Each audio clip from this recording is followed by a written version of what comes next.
Hello, welcome to the Infinity Stone podcast. I am your host, Matt. With me, as always, is Andy. And this week, we are talking this week as if we record every week. This week, This we are talking, time. right, this time, we are talking about X-Men Days of Future Past. So, Andy, how you doing? Doing all right. This movie is good to serve. That as difficult as the present could be, it could be so much worse. Could be. Right, yeah, we could be living in a dystopian future where we're being hunted by 50-foot tall robots. That's right. Or we could be hiding out on the mansion, basically a dope fiend. That's kind of what's going down there. Or like buried underneath the Pentagon. Like, quarantine for us is not as bad as it is for our heroes in this movie. Right. Yes. Yes. Or we could be the one guy keeping the dope fiend addicted. That's not Yeah. really any better. Yeah. No, that's not a good look for Beast there. He's medicating him. We usually start off with what we think about the movie generally. I'm pretty sure that you like this one. I know I do. You have any more in-depth thoughts than that? Well, the big question was whether I'd still like it because I felt that I liked First Class until I watched it this most recent time. Then it's like, Pleased to report, yeah, still like it. I still think this is one of the better X-Men films. Yeah. Yeah. I still think I lean towards this is the best. I think I prefer this to X2, though I admit that it's those two are tight. But yeah, no, this is still good. This is still fun. This is generally the franchise kind of hitting its highs in a way that, as we have seen, they don't always do so consistently. Yeah, and I think what's interesting about this film is it still has so many of the flaws that I've been pointing out throughout this exploration of the franchise. The things that have kind of kept the Fox X-Men franchise from really finding its mark, really doing the job of being an X-Men film franchise. It just doesn't really matter because they do things really well, or that they just kind of lean into those flaws. I actually think it's the fact they lean into the flaws that makes this movie work, because it both plays to the flaws in a way that makes them fun this time, but it also plays to the strengths in a way that really highlights them. Yeah, so like one of the biggest ones we've been mentioning, pretty much the whole time since the beginning, and then it becomes more and more glaring as the franchise moves on, and frankly, when the films aren't that good, is that like this franchise has only ever cared about 3 to 4 characters per movie. Yep. And what works here is that they have 3 to 4 characters. They just forget trying and then failing to integrate other characters. We are just going to cut this down to the leanest of the characters that work, the characters that we've previously cared about, and the actors that we care about. So it's Professor X times 2, Magneto times 2, Wolverine, Mystique. There you go. Right, but that's actually one of the things that works about it. It's the fact that they could multiply each of those characters by 2. So they're not asking like McAvoy and Fassbender to be in 120 minutes of the movie. They're asking them to be in like 80 minutes of the movie, and then Patrick Stewart and Ian McKellen to be in 40 minutes of the movie. So it actually doesn't feel like it's leaning too heavily on any on just like the 3 or 4 characters they always lean on, even though it's the same characters just played by different actors in a completely different future. Like the future split of that makes it work. Yeah. And then another thing I've complained about a lot, especially with the middle range films, is how they just treat characters as special effect cameo opportunities, right? Like, They never really get into what's interesting about them. It's just like, hey, this will give us a chance to do this special effect. And yeah, this movie does that throughout, but because it's like all or largely contained to the future timeline, which is the B plot of the film, that's fine. It's like, hey, cool, that's all I really want. If you would have gotten more into who these doomed X-Men are, I don't know if that would aid in the film at all. So it's fine that Sunspot or whoever just special effects, because that's all there's time for it. They're not also supposedly characters within the narrative. They're just there to fight Sentinels, and that works. Quicksilver Exactly. is just a special effect, but it's a good one.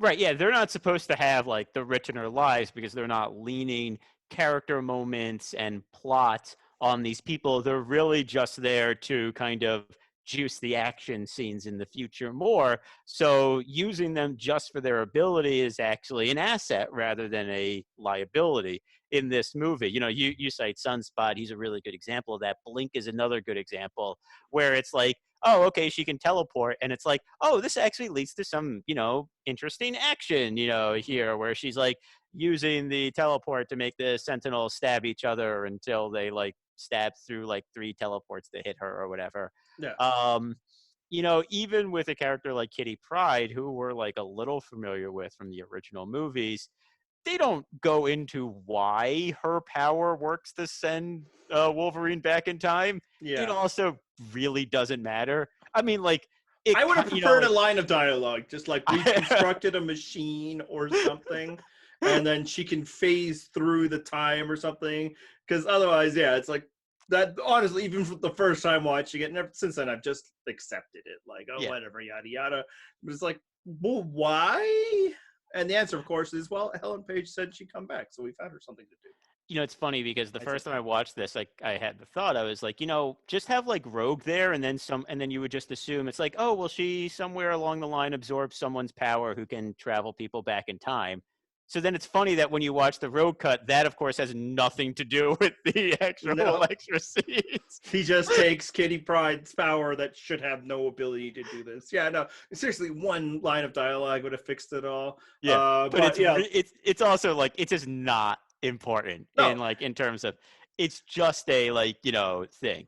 And and honestly I like how they kind of establish how the time travel works in that big opening future sequence where you see the future team, which is pretty much just like all the junior X-Men from the original movies, like not none of the senior team, none of the instructors, just a lot of like the junior X-Men, um, and just like them fighting off the Sentinels until they could send someone back into the past to like then avoid them. I thought that was like well done visually and storytelling wise in order to kind of convey like this is how they have survived whereas everyone else died. yeah. And so by like constraining either like they brought back a lot of people for this movie, but most of them are shoved to the future timeline. Right. Pretty much all but one in terms of the earlier franchise, and then the new ones that they introduce, Bishop, Sunspot, Blank, whatever, are just special effects. Sometimes combined special effects, like we'll make Bishop this and that. That's fine. That works, and what allows them to do is both get a big cast that you can then advertise in all the entertainment weeklies. Oh, so and so was cast as this, and these are all our alternate covers and all that. But really, the story is confined to the people that work.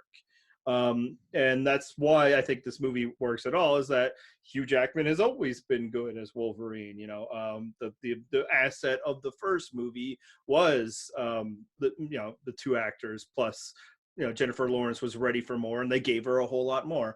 So it's like a more compact storytelling, and it allows it to be less distracting of how compact it is in the first place.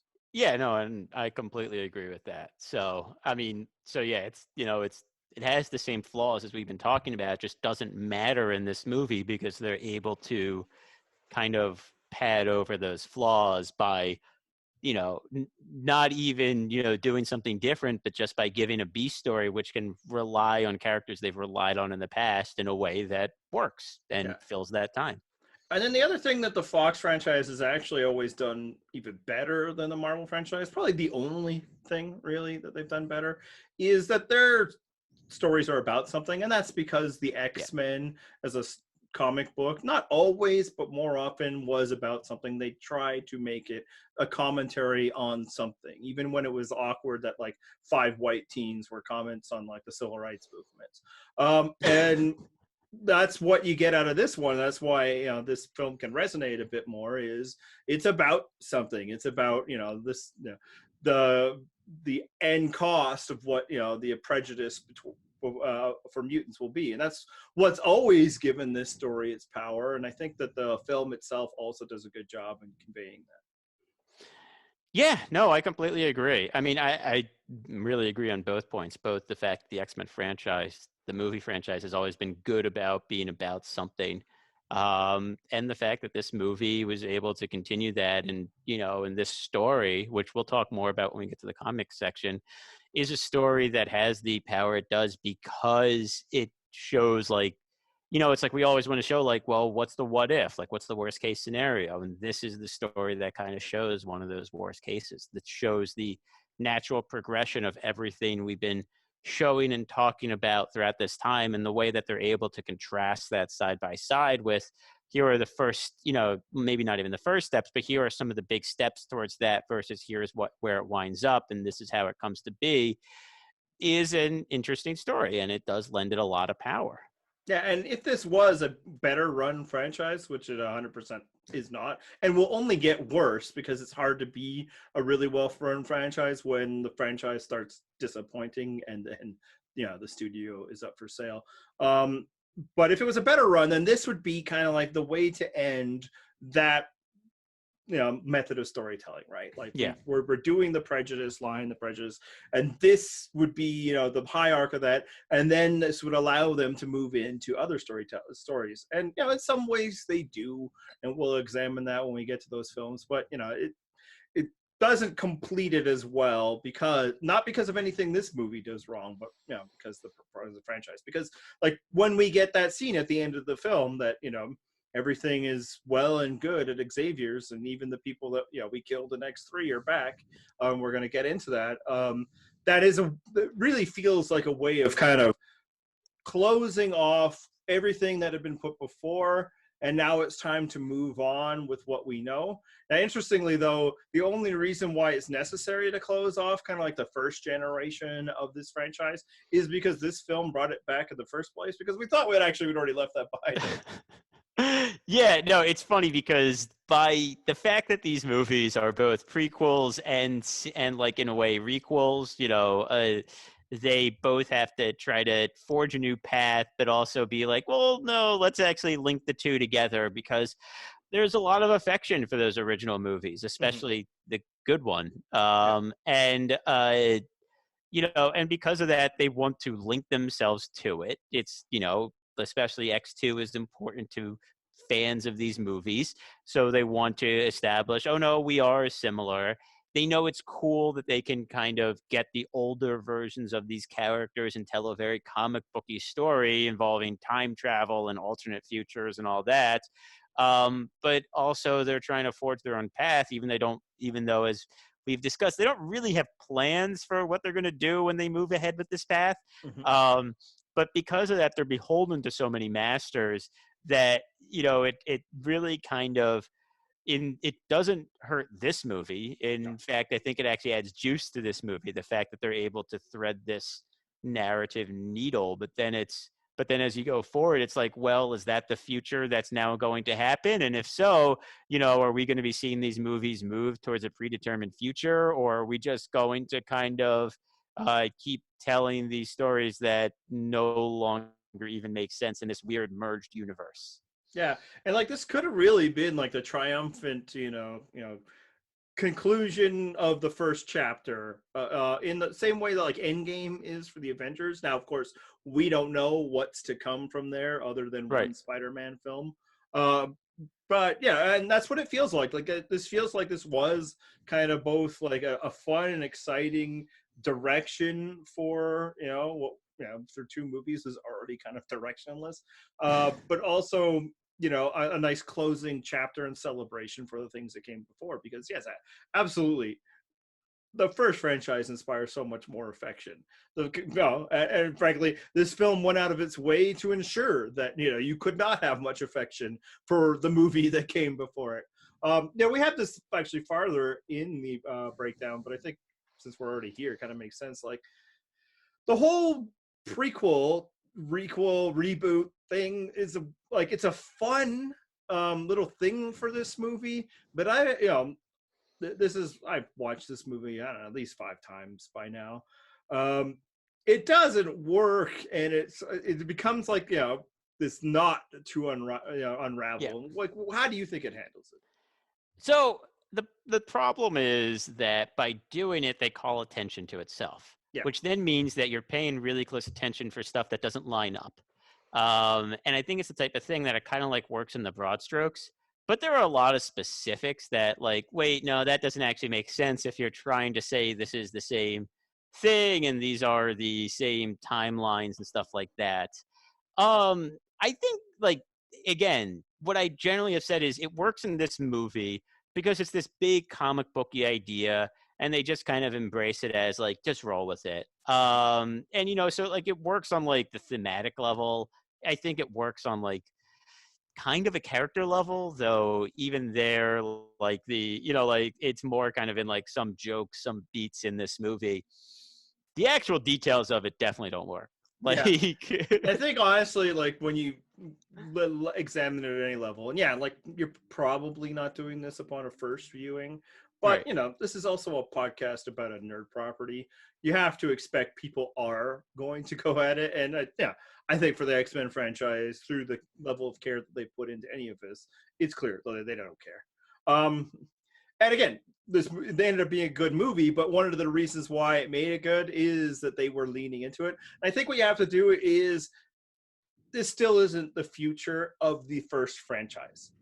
The characters, the actors that are playing them, that's what the future versions from the second franchise would look like.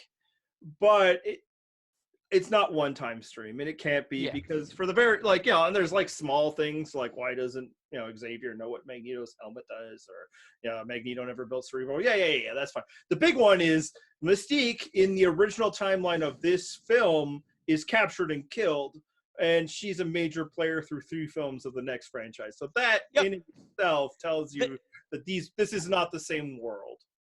That is the biggest discontinuity in terms of plot mechanics, in terms of the worlds. But yeah, I mean, you kind of have to just roll with because we'll get to the comic in a bit, but even in the comic, that future is already discarded as like a possible future, and is done not fairly soon after, but fairly soon after those happen. It's like once they decide it's not just going to be a 2-issue story, they start breaking.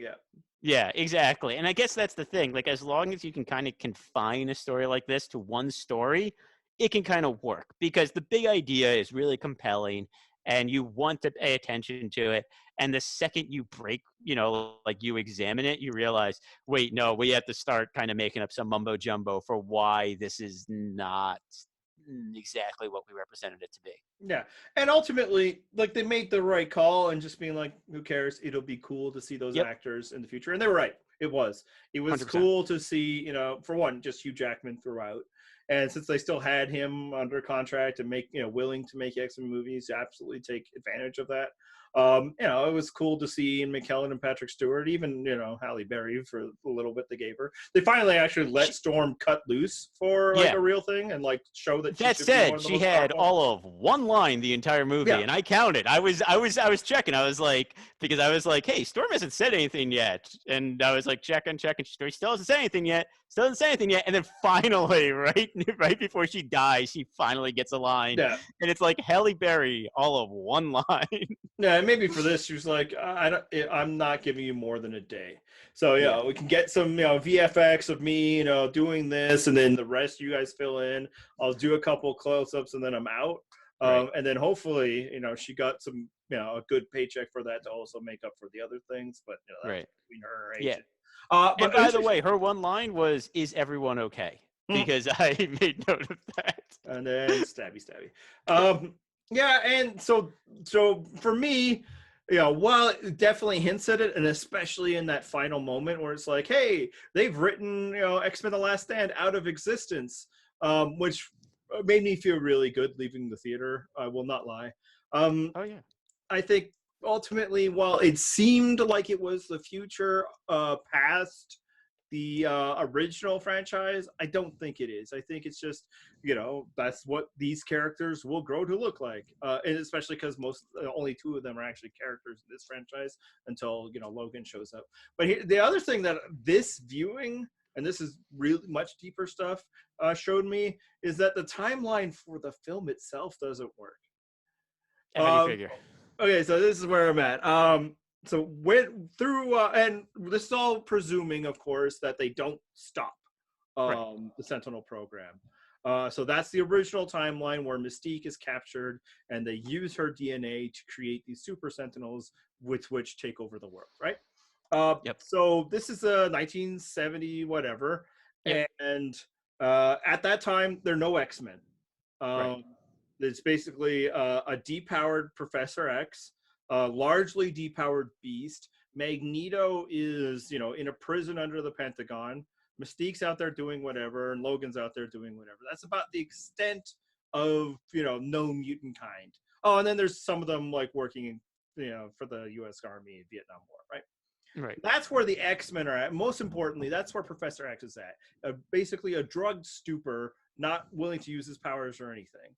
The Sentinel program at this point, fully functional Sentinels, right? That's where they're at under Bolivar Trask. The moment of divergence for this film, the big inciting thing is Mystique kills him, but they get her. And Right. they kill her, and they dissect her, and they use her to build the other ones.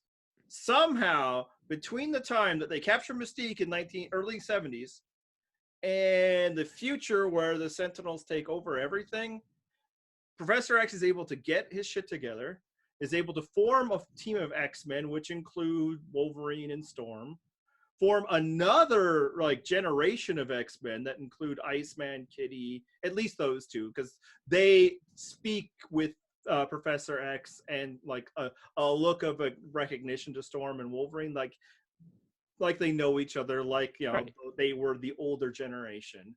Magneto was able to escape, even though every henchman he has is dead. But whatever, let's say he finds a way, right? So that's like 20 years of just continuity of and who knows how long it takes Professor X to clean up, because he won't have the inciting incident of Wolverine snapping him back, right? So Right. somehow 20 years passes peacefully, pretty much, in the X-Men universe, where they're able to form two different versions of the team and a fully functional school before the Sentinels take over. Right. And it's kind of like, what you have to kind of buy, and it's a big ask, is that they captured Mystique at that time. They experimented on her, just, but then there wasn't also the resulting panic that would kick the Sentinel program into full force Yeah. for this 20, 30-year period. And then it comes roaring back for reasons that are unexplained.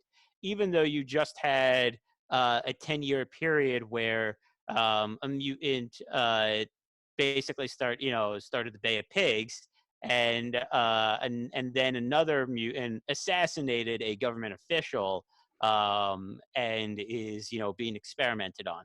Yeah. So it's a weird needle they're threading. I don't think it's necessarily you couldn't make up some story that would thread it, but it doesn't make a lot of plot sense Yeah. there. And I think what it is they still want to do the thing where they're setting in the past. Right. And of course, in the original story, the present was the 80s, because the comic came out in 81. So Sure. 70s, Yeah. 80s is about basic. Cultures don't change on the zeros, so similar aesthetics, although this film I believe is early 70s, but kind of that basic thing, whereas the future was apocalyptic future. So Right. they're trying to do that, but now they're spreading it out 40 years or something. I'm not sure if the film ever defines when future is, but as I said, it's enough future for Professor X to get his shit together, form a team of X-Men, and then another generation of X-Men. Also, just age a lot. Yeah, and that too. Whereas in the original comics, it kind of happens that year the Sentinels start taking over. Right. Yeah, because the future of the original comics, Kitty is probably late 20s maybe.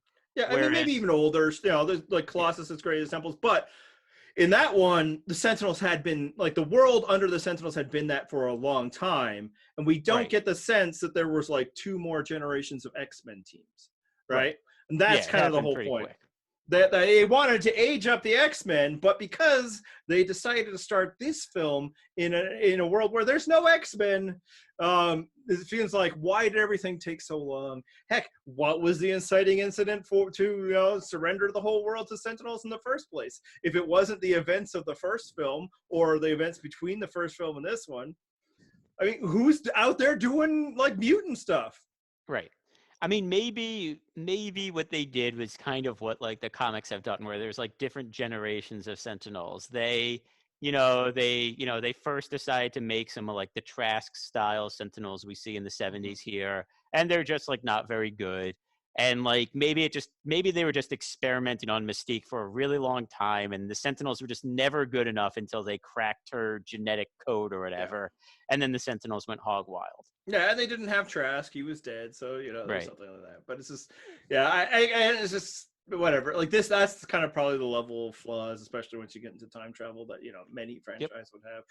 People would argue Endgame would have. It's something I noticed. It's like, why did it take them so damn long?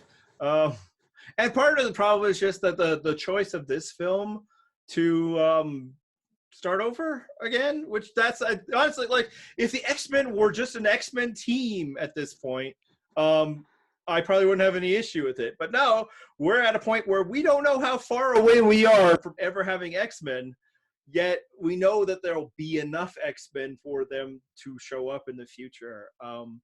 And yeah, that we talked about this last time. It's just like, it's weird that like this film basically undoes every direction that the first one was leading towards.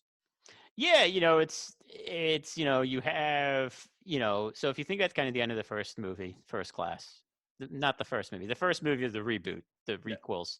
If you think about the end of First Class, you have Magneto going off with like his new Brotherhood. They're all gone except for Mystique. And Mystique does not start the movie with Magneto. They start the movie apart. Magneto is now in jail after killing JFK, which honestly got a laugh out of me. Then you have, the X-Men team, all the people that went with Xavier. They all somehow they all, I guess, got drafted, maybe volunteered. It's entirely unclear. And then they were kind of like used, and some of them were experimented upon. The only one that we see from that group is we see Havoc very briefly. And Beast, obviously. Right. Yeah, because Beast stayed with the Professor. The Professor, I mean, maybe they didn't stay with the Professor for like more than a hot minute because the Professor was doping himself up, and they're like, man, I can handle some stuff, but not this guy. And then so they really do discard a lot of the presumed setup for sequels that First Class left you with, and it's not entirely clear why, other than they just decided we have a better path, we want to try something else. Maybe Hugh Jackman becomes available and it's like, that's what we're doing. And if they're trying to keep the team lean, they have to start to think like, okay, well, we want Xavier out there doing stuff, so he can't be in a wheelchair, even though we already set that up. So let's come up with a reason for that. Maybe they also want to like tamp down his powers, both to make the pursuit of Mystique a little harder, and to put off the revelation that Wolverine is who he says he is, because if he has mental powers, it's like, yep. Who knows? But it's just so weird. Like, you can just start now. Like the first film, it establishes the relationship between Magneto and Professor X. That's important. But where I guess Mystique in both of them. Actually, you know what? That's right. So and maybe the film's credit, they took what worked in the first film, because it's not like anybody left that film being like, yeah, they really nailed Banshee. We certainly weren't saying that about Emma Frost for sure. So yeah, maybe that's it. They made lemonade out of lemons. They were like, yeah, what was worse is we got X, Magneto, and Mystique. That's what we're using. Bring in Wolverine and let's go, because ultimately it works because of that. Right. 100%. So yeah, and I guess that's really the question. Like, do these things that we point to as, like flaws, things that don't make sense, like, do they actually hold this movie back, do you think? And no, it doesn't. Like, especially like even my thing about time. As I said, this is my 5th or 6th time watching it. First time I thought about it. It's just part of why we're examining the X-Men films. And frankly, part of the fun of it, because it hasn't been as much fun watching them as much as I'd hoped. This one, yes. Yes. It's just why it didn't succeed as a franchise, why it never satisfied people the way that Marvel has. And it's things like this. It's things like discarding so much and starting over. Now, obviously Marvel discarded some stuff. Hulk went through some changes. But yeah, for this, but just as a movie, as a singular experience, it was the right call. It is more Yes. fun to see Hugh Jackman being around here than trying to, make it Kitty Pryde and try to figure that out, or trying to see him integrate with a team with Banshee and so on and so forth. We certainly wouldn't want to see those Brotherhood again.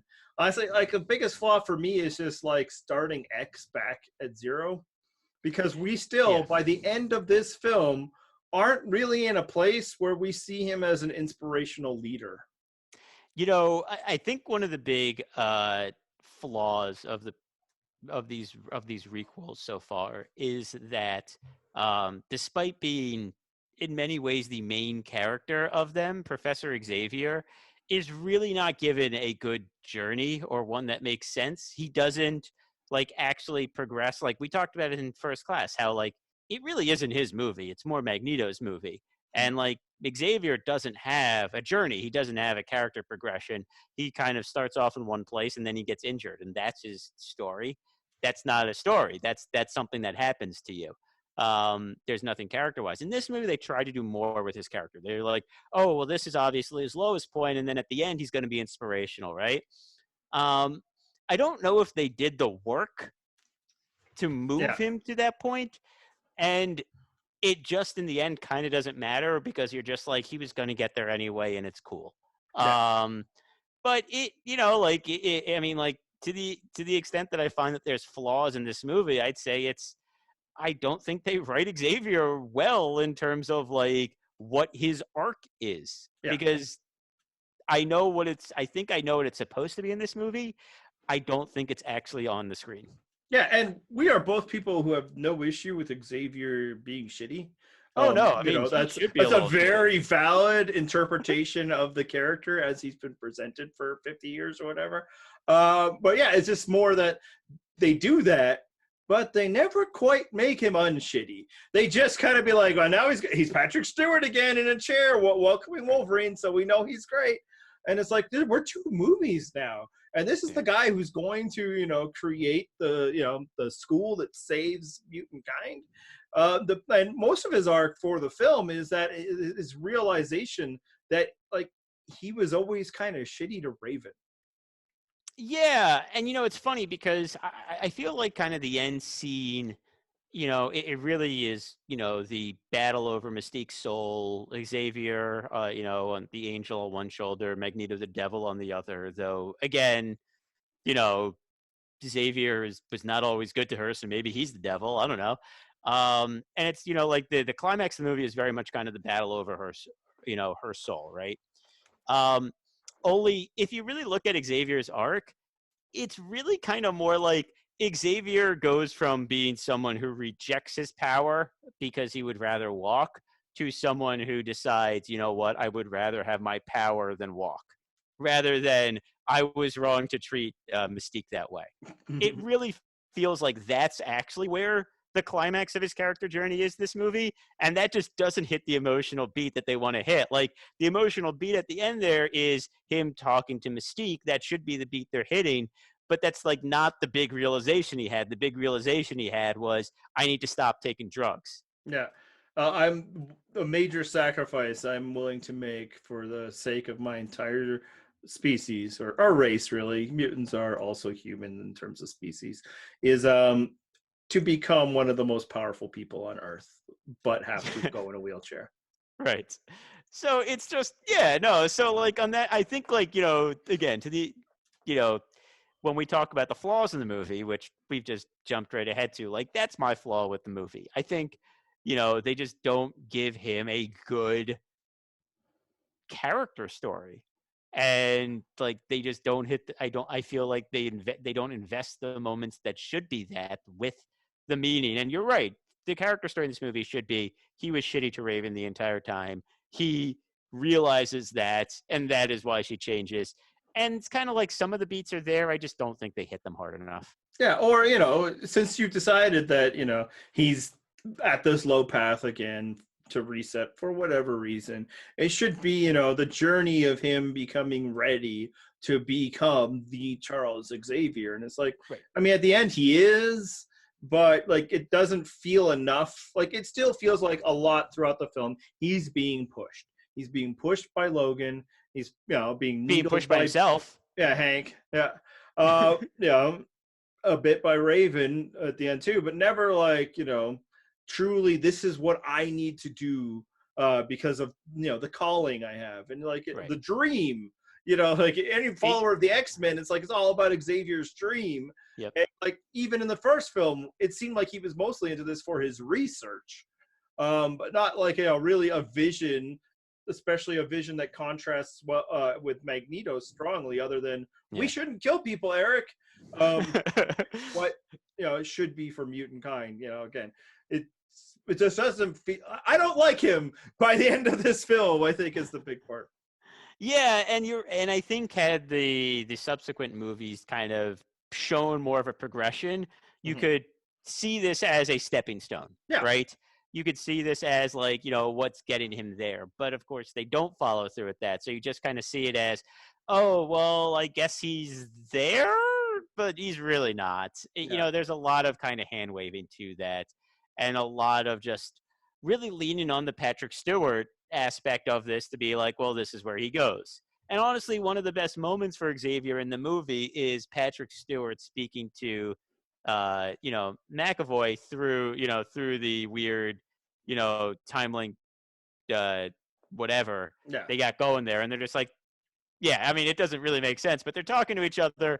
And that's a really good scene. And that really steers into the fun of the future and past selves that they have there. And it's possible because whenever we really start to examine how this world does within the franchise, how this franchise will never do continuity well. Even the character work, it's largely about like performances. Maybe why this film is among the best, possibly the best X-Men film. It's just like they make cool stuff happen a lot. So I think that's the time to talk about what's the best sequence of the film. Well, it's the Quicksilver sequence. The big question is, what's the second best sequence of this? But first, we should talk about why the Quicksilver one is awesome. Yes. So it's just like, it's funny because it's one that since it was done has kind of been imitated a bunch. If you look at kind of when this movie came out, it came out in the, right around the same time as Marvel was doing their own version of Quicksilver. Yeah. But there's something about this sequence. Not something. I'm trying to explain what it is about the sequence. There is a quality of the sequence that's one very artistic. They got like they play the pop song over it, which is like your classic like, oh, we're like doing a special little scene.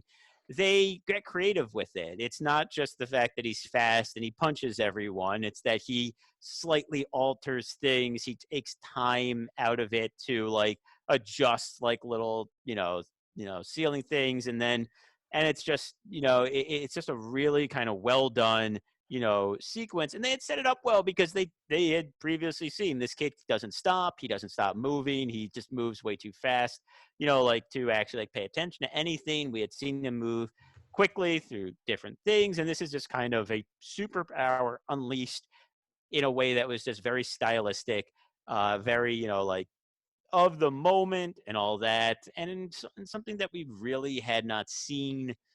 I feel like we had not seen before in movies. Yeah, so it's easily the highlight of the film, and by itself probably makes this a standout film that you remember. Like this was a standout, but maybe not by itself because the next movie has one, and it still doesn't mean that it's a good movie. And I think, but as I was saying before, one of the flaws of these films is like they just see these characters' effects. 100% Quicksilver was just an effect, but the way that they deploy him, for one, it's just superlative. The structure of the scene and so much fun. But they bring him in, he does that thing, and he's gone. That works, in a way that like reducing Storm to just a special effect, or Psylocke later on or whatever. It's like, yeah, but there's some characters throughout. He's there in time to do his stuff. We get a little bit more, playing ping pong with himself, breaking Magneto. Right. Um, but yeah, and it's just, so if you're going to do it, make sure the effect is actually really cool. Put some thought into it instead of just, we need a blasty person for the background. And they did. What's interesting is it was 100% just like, oh, the Marvel's doing it, or Disney's doing their Quicksilver. We have rights to him. Let's throw him in. Movie's already written. We're throwing him in. And it's, so it was like for complete corporate reasons why this happened, but they turned it into a strength. Right. And the thing about it that I think actually really helps it is that there's just enough, they find ways to kind of make him a character, even though he's really there just for like the power sequence. He has one scene really before that power sequence where they meet him. He breaks Magneto out before that, and then he has the big time in a bottle sequence. During the two previous sequences, we get just enough hint of like his idiosyncrasies, why, like, and like just the little things he does that add a little flavor to him rather than just like guy who shoots stuff out of his fist. Yeah. He's a bit of a troublemaker, kind of a, cocky. Right. And that's enough. Like, yeah, you don't need to give tons. I don't know if Falcon has ever gotten tons in any film, but he's had enough little moments of personality that you form an attachment to him so that when he's like one of the first people out through at the end of Endgame, you're like, yeah, Falcon, Sam. Right. Whereas, so few X-Men in any of these films even reach the level of Falcon. And I think just here, like, you get some personality enough to be like, yeah, cool, Quicksilver, to the point when he shows up again, even before he does his power. It's like, hey, that guy, I like that guy. Right. No, exactly. And I think that's why and then of course the fact that it just fits so perfectly with the little bits of his character that we got, and it's just executed extremely well, that it makes this a part of the scene. The closest comparison I can think of from the original movies is the Nightcrawler attack in the White House in the second movie.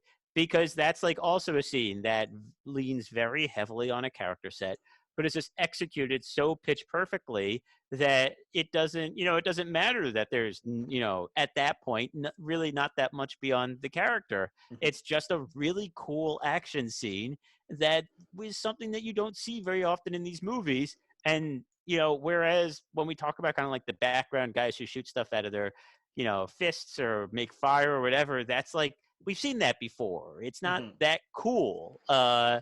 It's just stuff in the background. But this was new. This was unique. This was intelligent.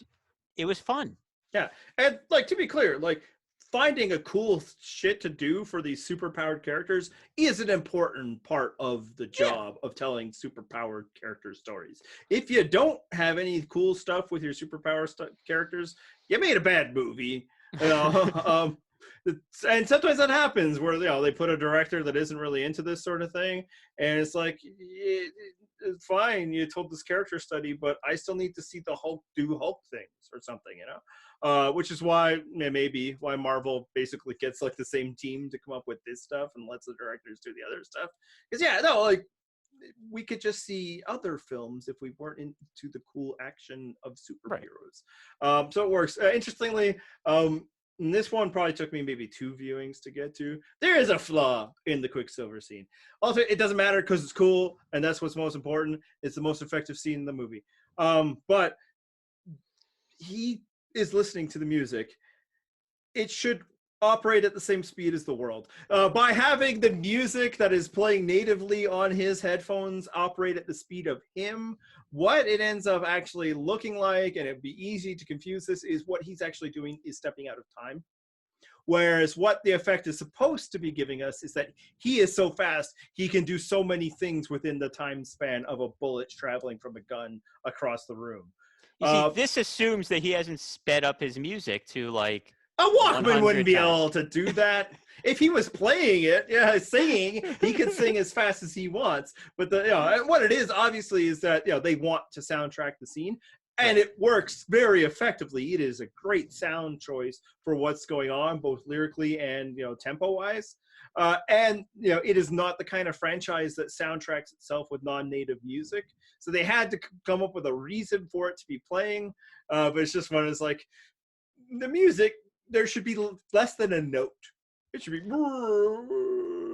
You know, there is probably another flaw to the scene, which is that if he's actually listening to a Sony Walkman, that wasn't released until 1979. So if there you it go. took place in the early 70s, you know, that would be a no-go. But I'm willing to forgive them that one too. Yeah. No, and So, again, whatever. It was better that you did something cool. It's just something that is like, yeah. right. It's like, it almost bugs me, and I'm like, I'm not letting that bug me. But, you know, I have this, and I felt like sharing. So, yeah, obviously, Quicksilver, best scene of the film. So, maybe more interestingly, what's the second best sequence after the Quicksilver one? I feel like I asked you this first before, and I want to hear your answer. Not because I obviously don't have an answer. That would be ridiculous. It actually wasn't easy, because it's not like there's only one good scene in this film. It's just so much better. It's the one you remember. Right. But like I said, basically what makes this movie probably the best is that it just has cool scenes a lot. It does things excitingly. I chose when Magneto is trying to kill Raven. Okay. This franchise has always done really well in making Magneto's powers like interesting and cool. Yeah. And, you know, hunting somebody down with a single bullet through, you know, crowds, up and inside a building. I found that to be really cool. I agree. This is like a tough choice. There was a couple that kind of came to mind, but I think I decided on. I really like the Logan is back in the now good future, and he just is wandering through the through the mansion, and everyone's alive. Yeah. Everyone's alive. He sees Jean Grey. He's like, "Oh, I got my shot now, right here." And then Scott opens the door, and it's like, you know, it's a good joke, it's a good laugh, and then he's ultimately happy to see him as well. Yeah. right, of course. And then actually, my favorite part of the scene is then he says something to Xavier, and Xavier's like, "Oh, I've been waiting for this moment for a long time," or it's like, "You're finally back with us." It's actually been a couple weeks now since I watched the movie, so I've actually forgotten the exact line, but I think it's "You're finally back with us," something like that. And that, oh no, it's "Welcome back." Yeah. That's it. It's just "Welcome back." And I love that. One, because Patrick Stewart delivers the hell out of that line, you know, which, again, Patrick Stewart's a really good actor. But also, it's just like, you know, when you watch enough of these movies, you attach to them, you know, especially if you have fond memories of the earlier ones. And this movie especially trades off of the fond memories of the earlier ones and the ones that we really enjoyed. And so that's a little bit of a coda to the story of those earlier movies. It gives the characters that we saw embodied by these actors a happy ending, even though, like you said, probably not the same timeline as those earlier movies, and probably not the same timeline as these new movies, but it gives them, you know, a happy ending and a send off, and it does it in a context where it feels like they earned that happy ending. You know, they survived the Sentinels. And the other thing I like about this movie is they make the fights against the Sentinels seem really difficult. And by seem really difficult, I mean the Sentinels like kill them repeatedly in the future.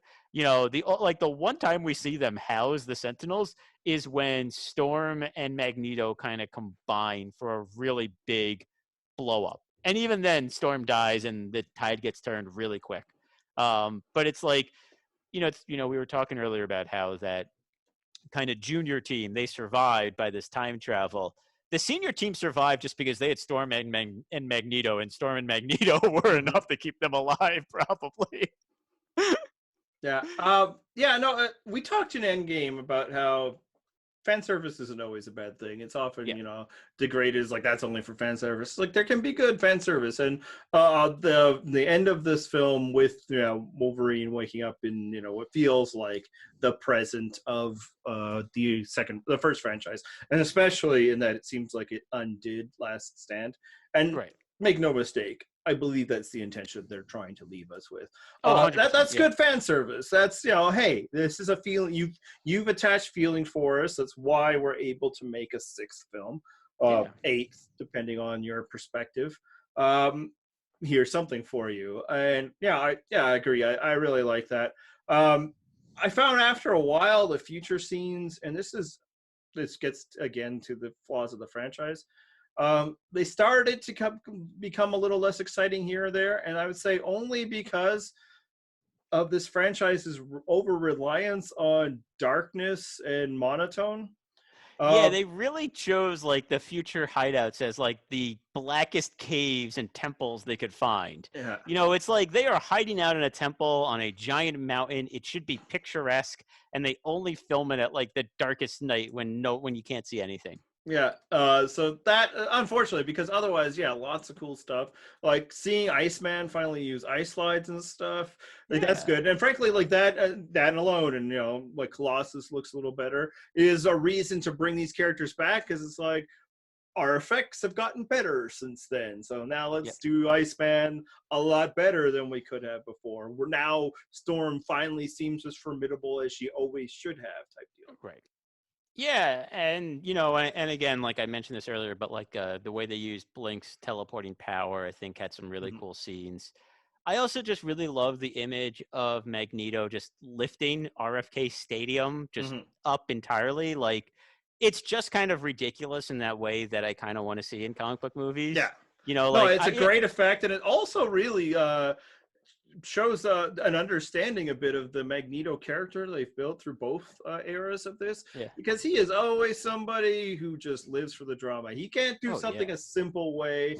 I No. mean, like again, how much value does a whole stadium? I guess it traps people there, but could have been the same way. It's like he picked up a A bridge. stadium has exits. It has lots of exits. It's a Yes, that's baseball kind of the point. stadium. Like people are supposed to get in and out. I don't know why that would have trapped them in there. I mean, I guess it keeps cars from coming in, which Yeah. I guess that's good. But it's but people should be able to get in and out. Yeah, you think It's it would make it a hard way to sneak attack a place? Oh my God, there's a crumbling building falling towards us, but no, it worked. But yeah, no, I agree. It's fucking cool, and yeah, that's what's important. And yeah, like again, he's the guy who brought a bridge over instead of just bringing people over there. No, I'm going to lift a whole bridge, and I'm not going to drop it on the facility. We're still yep. going to land a safe distance for people to attack. Magneto, yeah, he likes the attention. Yeah, Why do things half-assed? let me ask you this question. Why do you think that future Magneto said, "You're going to need me too," when past Magneto pretty much decided immediately, "Oh yeah, I got to kill Mystique." Yeah, it seems like just a real misunderstanding of his past self there. yeah. It's like, why are we going back to this time? I mean, that's always a problem with these save the future by going to the past. When the entire way to attack robots is a guy who doesn't like kind of gets little claws and a little strong, but right now is trying not to be an Xavier who doesn't have his powers, a Magneto who is locked up in an impenetrable prison, and that's it. Like, why not go to a time when there's like some more X-Men? So, Yeah. especially since getting back to what I was saying before, it seemingly took like 20 or 30 years to get this program up on the ground. Let's go back in time to when, like, hey, Xavier's formed the X-Men. There's Right. actually like a team of superheroes. And it's like, let's go attack that lab. I mean, it sucks that Raven's dead, but because like, and they even get into this in the final fight.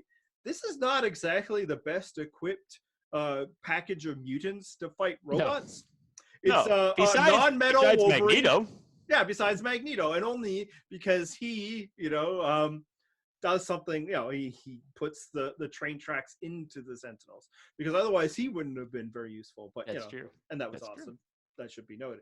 Yeah. But yeah, it's like, even if Xavier is fully powered, mental powers mean nothing against robots. Right. Beast, maybe he can kind of get in there and like pull some cords out of some. Although his big move to get the Sentinels is to depower himself.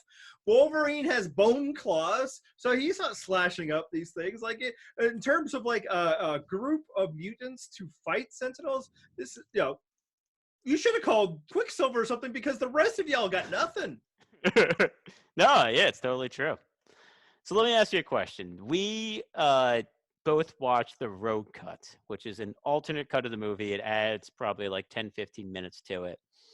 Do you think it was worth the trouble? I think they made the right decision to cut it out for the theatrical release. And that's not saying that I dislike the scenes, but brevity was more important than them. I think they do some clever stuff integrating her, but it's complete side quest type stuff. Yeah. I mean, it does add an extra fuck me from Nixon, which is very important, in my opinion. Getting Nixon to say that.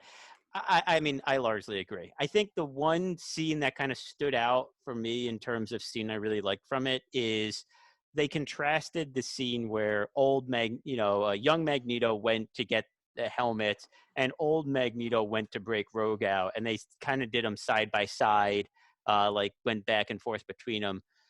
And that gave a good old young contrast in the same way that the old Xavier talking to the young Xavier gave the same kind of old young contrast. Because without that scene, we never really see the two Magnetos kind of side by side in terms of time period. And they obviously can't interact. Yeah. So that was like the one scene that kind of stood out for me as like, oh yeah, this is a real plus, like something I would have liked to see in the theatrical cut. But I agree. The rest of it, I'm totally fine cutting from the movie. And, it's not that it's bad. It's, it's like a mildly interesting extra 10 minutes.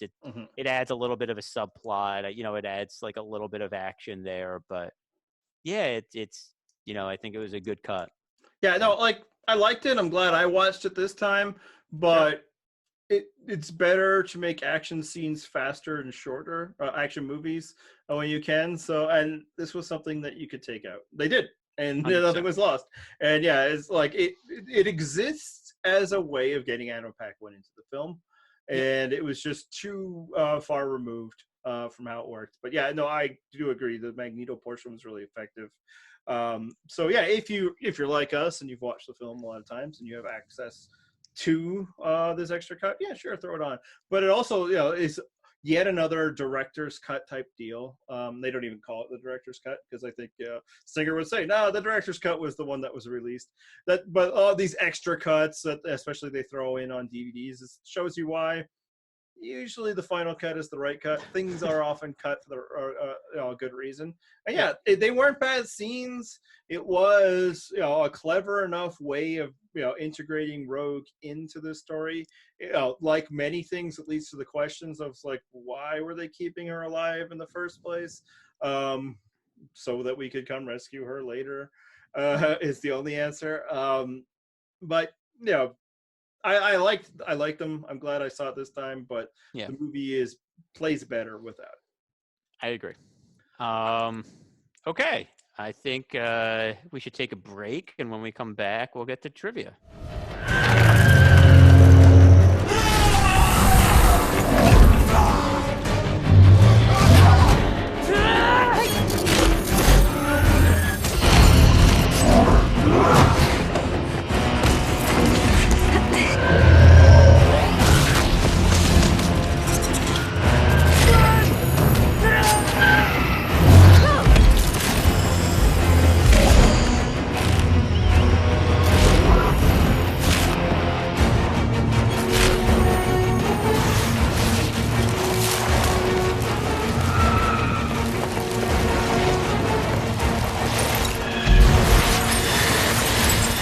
We're back for everyone's favorite segment, trivia.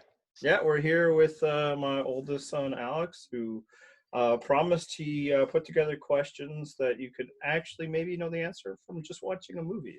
Is that accurate? Yes. All right, that's maybe. good. We'll see. And is it 5 this time? Yes, it's 5 this time. All right, so we're back on track. And what the? If I could save time in a bottle, the first thing that I'd like to do is to save every day. Oh, why'd you hit me? Why'd I hit me? I hit myself. What just happened? Matt, did you see anything? Just a blur. Well, that was really, really weird, but I'm sure really, really well executed. Well, I guess all we can really do is continue on with trivia. I've already taken my hit, so hopefully Matt will take his now. Who's the first question for, Alex? how do I arrange this? I didn't arrange the questions. You decide who You you want to choose. ask the first question to. You All right. name While five. I'm dealing with concussion here. Name 5 survivors. All right. Richard Hatch, Boston Rob. Do you mean survivors in the movie? Yes. Oh, okay. So we got Iceman, Kitty Pryde, although hopefully she's going by Kate at that point in time. Catherine, Sunspot, maybe? Warpath, Blink, Professor X, Wolverine, Storm, Magneto. Okay, that's all of them. Okay, one point for Dad. You forgot Colossus. I always had to name 5. I didn't want to, just show What? off. So you name like 8 or 9, and then you forget the one, and you're like, oh, well, I just. And also in the version that we watched, Rogue. All right. Right. Matt, where was the movie filmed? Where was the movie filmed? Washington, D.C.? Pittsburgh? Quebec. I imagine it was filmed in several places, but none of them were Washington, D.C. So No location scouting there. All right. Next one to me. By the way, my mom did 1, 2, and 3. All right. Well, then. Dad, yours. Who directed the movie, and how many X-Men movies have they directed in total? This was directed by Bryan Singer, and it is his 3rd and final X-Men film. He's directed 4. But... What? He's directed 4? Yeah. Yeah, he directed Apocalypse, I think. Did he? Yeah, Wow. pretty sure. Right. I'd give you a half point. That ends my theory that only Bryan Singer does good X-Men movies. Which is good because I don't really want to give him that much credit. So. The Dark is So bad. I was at least right that it was the 3rd one, because Matthew Vaughn did First Class, and we all know who did. Yeah. All right, X-Men. Matt. Yeah, what's the question for me? What did most of the movie take place time-wise? Like exact year or decade? Because it's in the 70s, but the exact year is 1972. So close. So on. 1973. Final answer. Yeah. Off by 1. Okay. Okay, so this is literally the. All right, this is it. This is for all the points. Not a thing that happened. All the before this points. matters. Yep. It's basically like the buzzer. Oh, so who Right. does it first? Not even closest to the pin. All right. What's the next movie? X-Men Apocalypse. X-Men Apocalypse. Did you That's say right. what's the next movie? The next movie? Yes. Okay. I mean, it's written down in our show notes, so that's easy for me to get that. But it's not called Age of Apocalypse. No, it's just And Apocalypse. of course, why they have the ending that we didn't even bother fast forwarding to see the end of that. We just skipped past the end credit sequence. I don't think they even reference that scene in the actual movie. No, It's so just part yeah, and parcel with the franchise of yeah, right, yeah, just kind of Professor X and Magneto welcoming Wolverine at the airport for Days of Futures Past. That obviously never happened. All right, so this is what, your 100th time watching this movie or something, Alex? Yeah. Yeah. So this is your favorite X-Men movie? Yep. Why is that? Just because there's Wolverine in it, and I like Hugh Jackman. Well, I mean, he's in a couple of other X-Men movies, I believe. I don't like Apocalypse. Well, he isn't in that one. I guess he makes a cameo. Yeah, In he that does. one. This was your first time watching the Road Cut. What do you think? Is it better with the Rogue scenes or better without? Totally better because it gives you actually more background. There you go. okay. And you get to see Rogue. All right. Well, thank you for that this week. Hopefully I didn't punch you too hard. I still don't know what happened there. But, you got as good as you gave, so that's good. This is generally how we like to just measure out. No, that's not how it happens. It works in this family at all. All right, and then when we come back, we're now that we're done talking about the movie Days of Futures Past, let's talk about the comic book Days of Futures Past.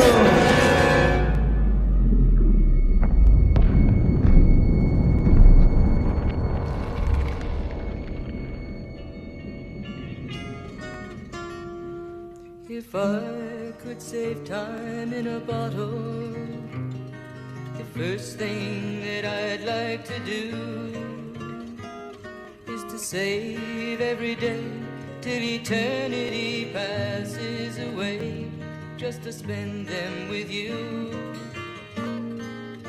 And we're back with our expert recommendations segment. This week, Andy has a comic book for us. I think I can guess what it's going to be this time.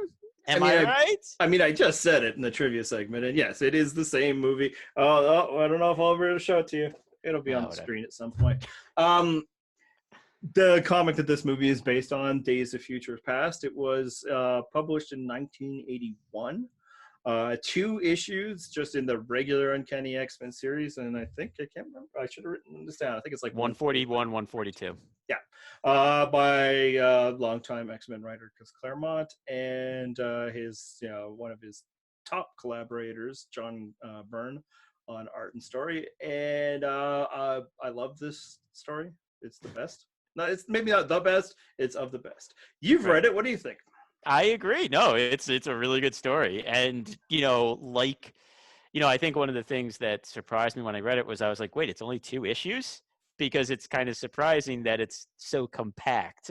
You expect like the Dark Phoenix story was was like told over like 15 issues or maybe even more if you want. Yeah, depending on where you cut it. Yeah, like where you go, like where you start. It's it's at least 6, and it can be as many as like 25. But it's a much more kind of epic thing, and this is mentioned in the same breath as that. So I expected something equally as epic, and it was pretty straight to the point and in and out.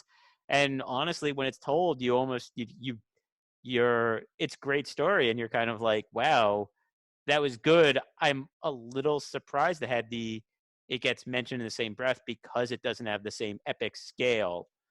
Yeah, and moreover, like, it doesn't have a lead up, and this is like modern story comic readers would have trouble understanding this. It was just the monthly story for a 2-month period. It wasn't like led into for months at a time.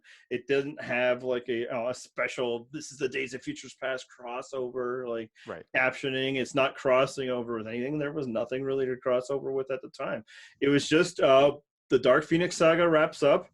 Wolverine and Nightcrawler go have a short little fight with Wendigo in Canada, and then it's just like that. It's just like this month we're doing this story, and readers weren't ready for it, wasn't prepared, where they create an entirely different like world in the future world, and one that resonated then and basically continues to resonate, which probably not surprise you to learn they've gone back to that. Well, I mean, they do with one of the characters in this book returning.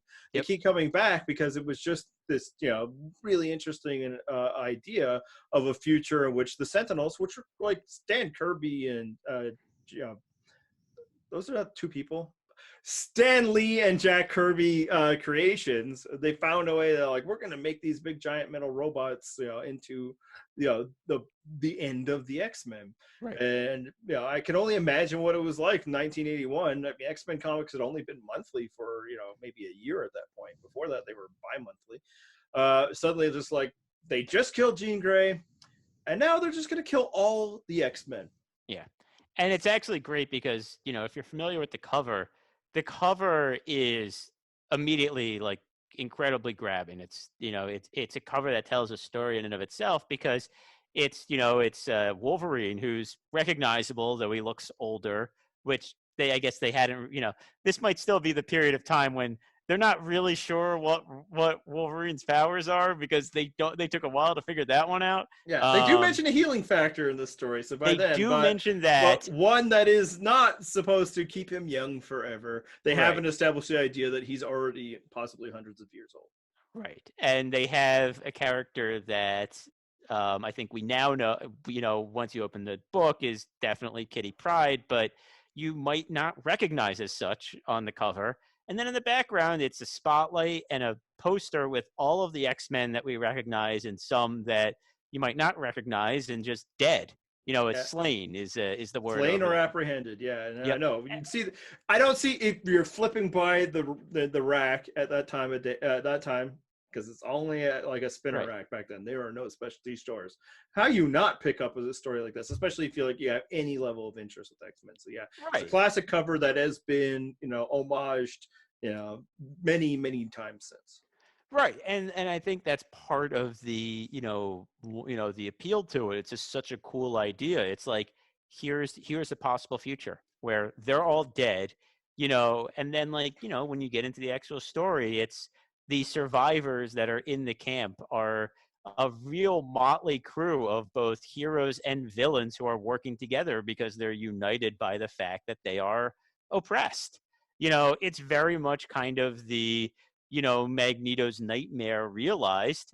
But it's also Xavier's nightmare realized. It's what both of them have been fighting in their own different ways for their entire lives, and I think that's one of the things that makes it so compelling. Yeah, and this story really kicks off the story of mutant oppression, the world hating Fury. Like it had always been there. It was more like, boo, we don't like mutants, or they're kind of weird. Like I said, the Sentinels preceded them. Mutant hunting robots were already a thing, but they were never government run.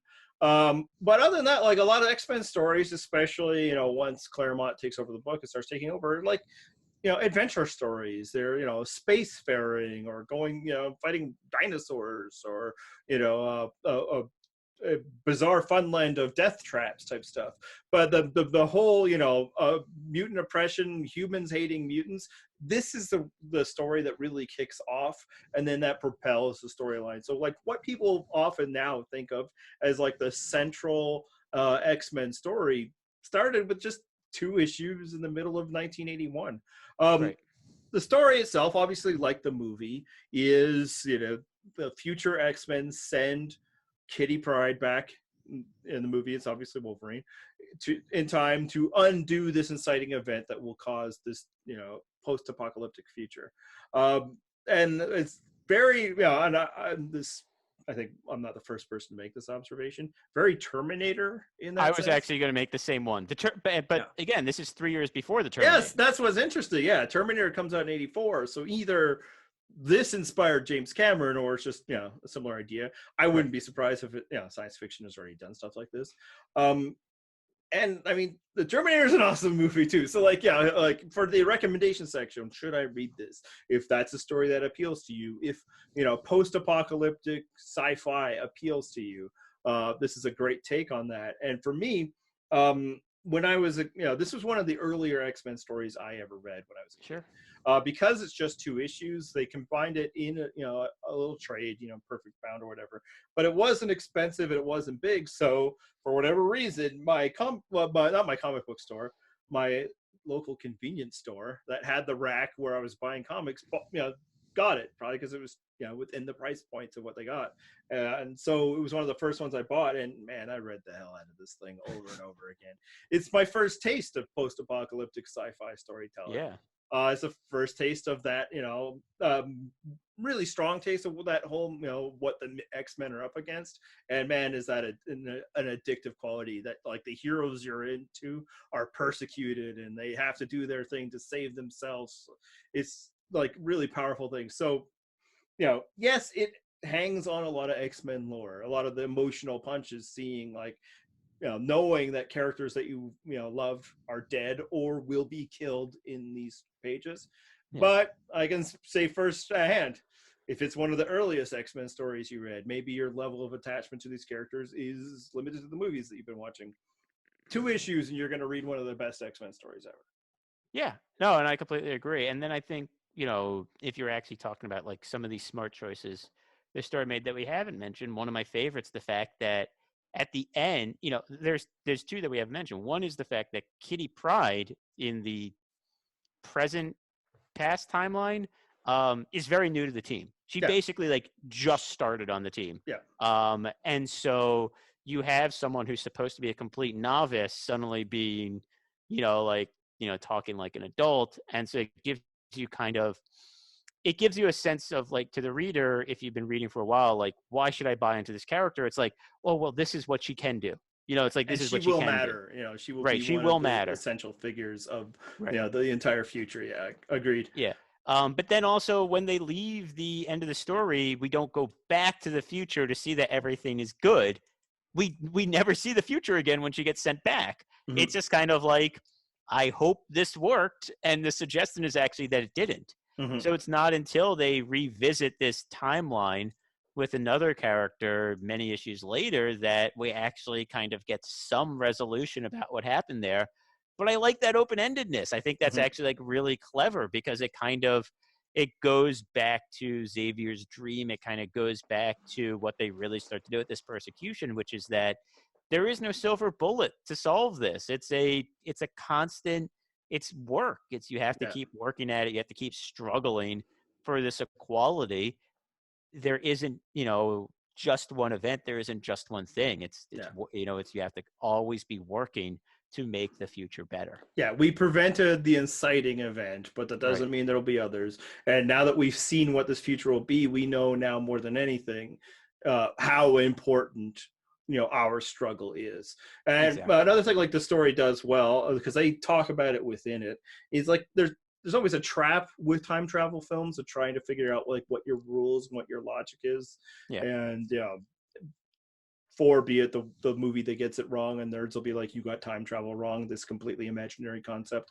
But they even say, we don't know if this will work at all, or maybe it will create an entire other timeline from this point on, and nothing will be done to make our lives here in the future better. Which is also, in a good way, the people in the future still try to do stuff. They're not just like, it's not just this gambit.